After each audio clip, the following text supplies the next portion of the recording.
Assalamualaikum warahmatullahi wabarakatuh. Naik sepeda di pagi hari, bawa kotak keliling kota. Sudahkah Anda ngopi hari ini? Otak encer, kesehatan terjaga. Sudah ngopi hari ini, guys? Jadi, pada video kali ini saya mengawali dengan salah satu pantun dan ajakan untuk minum kopi. Ya, jadi saya juga bertanya kepada Anda apakah sudah minum kopi apa belum pada hari ini. Ya. Jadi kalau hari ini Anda belum ngopi, pasti akan ada yang kurang. Ya. Jadi hidup ini tidak terasa menjadi lebih nikmat.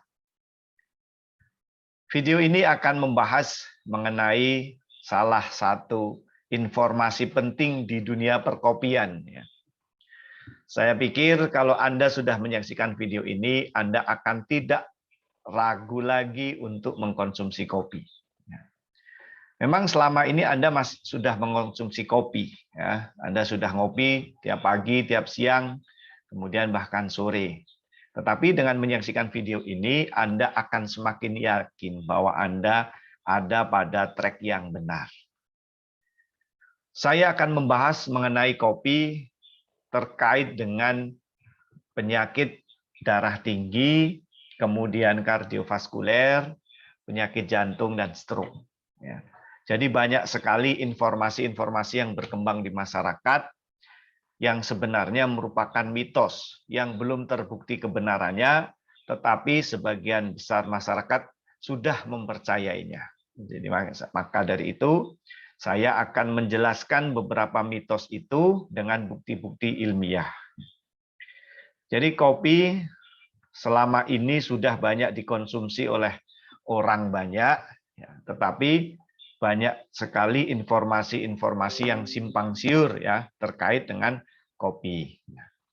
Jadi kopi yang akan saya bahas kali ini terkait dengan beberapa mitos yang berkembang ya, terutama terkait dengan darah tinggi dan kardiovaskuler.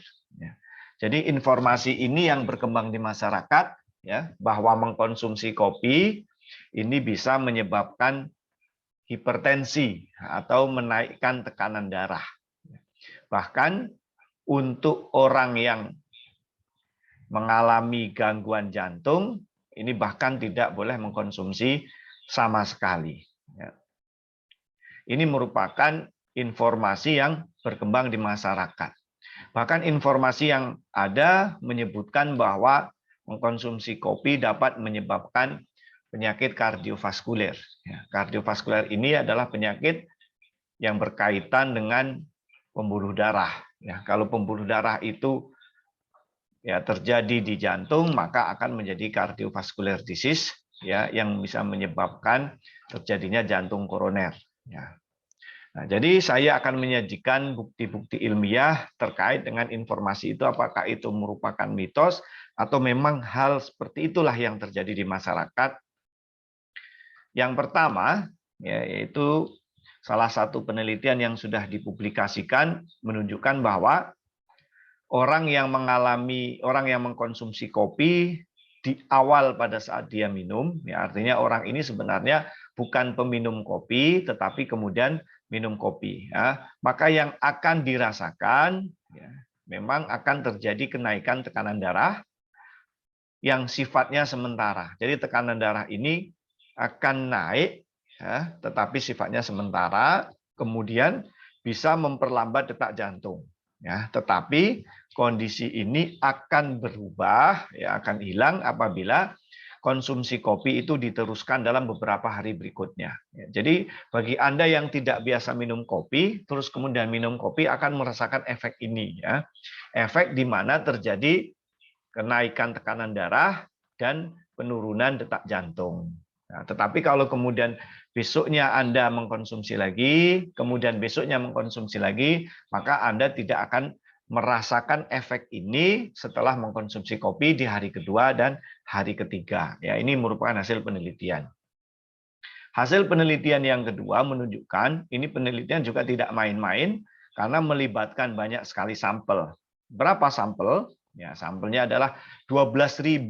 12.000 itu cukup banyak untuk sampel penelitian, ya.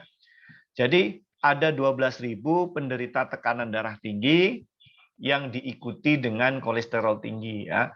Ini kondisi yang sangat tidak baik ya. Sudah tekanan darahnya tinggi, kolesterolnya tinggi ya. Kolesterol ini nanti efek sampingnya adalah terjadi penyumbatan darah, bahkan terjadi penyumbatan pada pembuluh darah jantung yang kemudian disebut dengan jantung koroner ya. Bagaimana hasil penelitiannya? Jadi angka kematian pada penderita jantung koroner ternyata tidak ada hubungannya dengan kebiasaan minum kopi pada kelompok beresiko tinggi. Jadi pada kelompok beresiko tinggi sekalipun, ya, terutama pada orang memiliki tekanan darah tinggi dan kolesterol tinggi, ternyata dari data menunjukkan bahwa angka kematian itu tidak ada hubungannya dengan kebiasaan mengkonsumsi kopi. Nah, penelitian ini sudah dipublikasikan dalam sebuah jurnal, ya, New England Journal of Medicine. Artinya ini merupakan penelitian yang valid. Hasil penelitian yang ketiga, ini dilakukan pada sampel yang jumlahnya lebih banyak lagi dan proses penelitiannya tidak hanya setahun, 2 tahun, bahkan 10-15 tahun ya, dengan melibatkan 85 sampel perempuan. Nah, bagaimana hasilnya? Nah, jadi pada perempuan yang mengkonsumsi 6 cangkir kopi atau lebih, ini tidak mengalami risiko penyakit kardiovaskuler. Nah, jadi bagi perempuan ya yang mengkonsumsi kopi 6 cangkir atau lebih, ini tidak mengalami risiko penyakit kardiovaskuler. Maksudnya, apabila orang itu mengkonsumsi ya kopi dalam jumlah yang lebih sedikit, maka risikonya akan rendah. Karena orang yang mengkonsumsi 6 cangkir atau lebih pun tidak ada risiko terjadinya kardiovaskuler. Ini pada perempuan.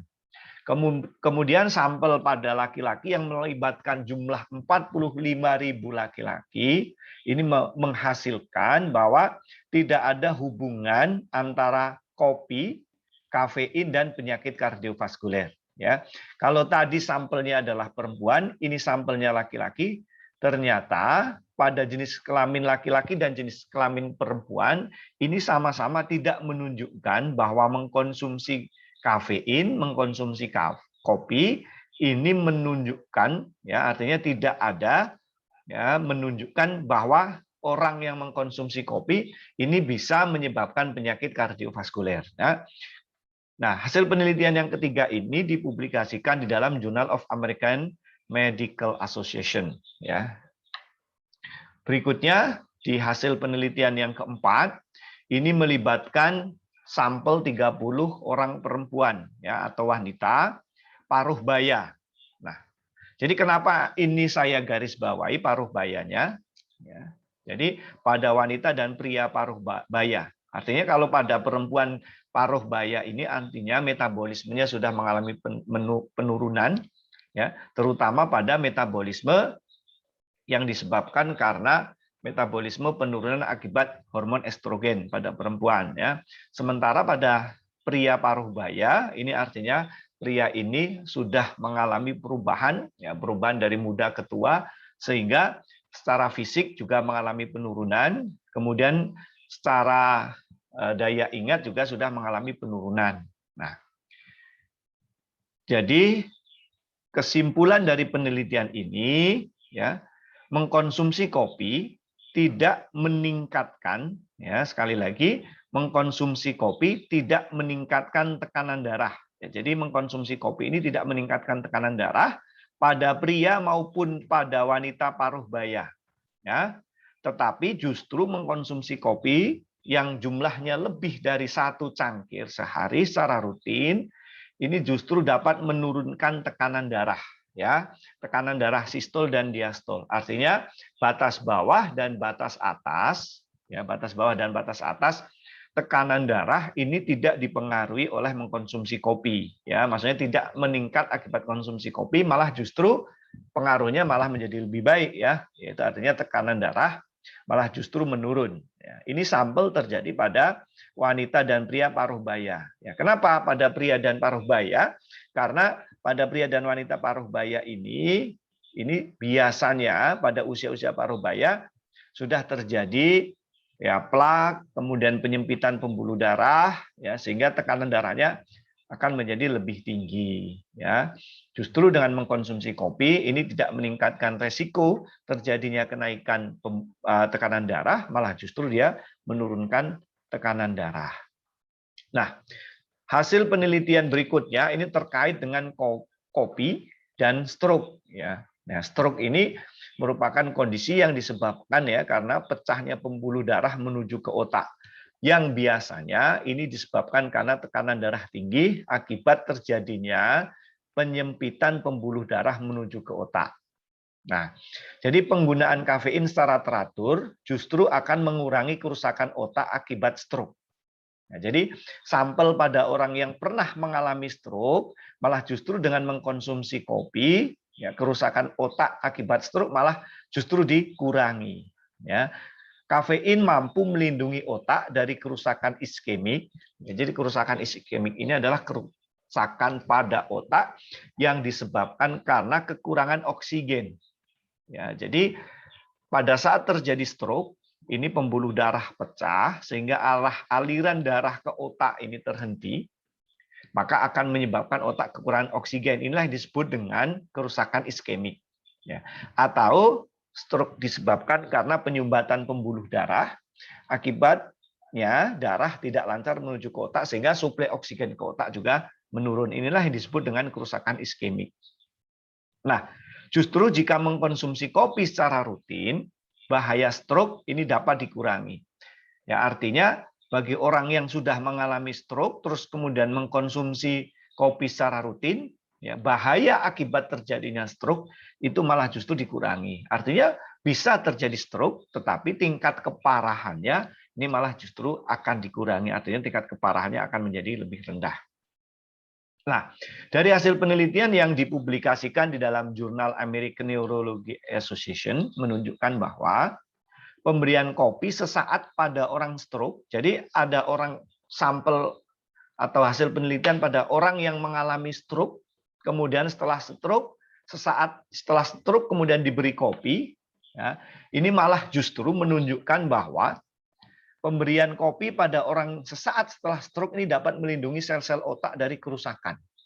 Ya, jadi kerusakan yang disebabkan oleh stroke pada sel-sel otak ini malah justru keparahan dan tingkat kerusakannya justru bisa dikurangi dengan mengkonsumsi kopi. Ya, ini salah satunya ini diprediksi karena kafein dapat melindungi sel saraf, ya, dan kafein juga berfungsi sebagai antioksidan.